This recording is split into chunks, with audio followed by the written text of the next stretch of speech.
В Сыктывкаре состоялась процедура взвешивания участников вечера бокса. А после церемонии битва взглядов – своеобразный ритуал перед началом боя. Напомним, уникальный спортивный праздник начнется завтра в 19 часов на Лузалес-арене.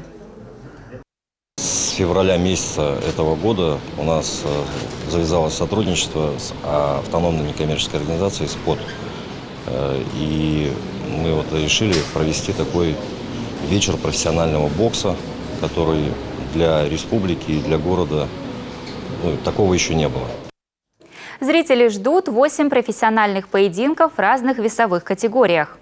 Это не только уникальное спортивное мероприятие, но наши юные спортсмены увидят наших талантливых мастеров спорта, наших борцов. Я хочу выразить огромную признательность и благодарность главе Республики Коми Владимиру Викторовичу Уйба за поддержку данного мероприятия, правительству Республики Коми. Без них у нас бы ничего с вами не получилось.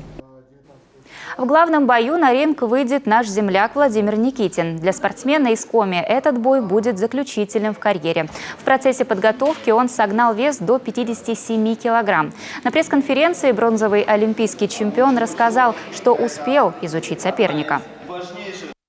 Я провел 25 лет в спорте, и нет у меня разницы, левша, правша, каждому боксеру нужно приспособляться. В целом ринг покажет, все допустимо. Я ко всем боям подхожу полностью на 100% готов. Также и сейчас подготовка прошла успешно.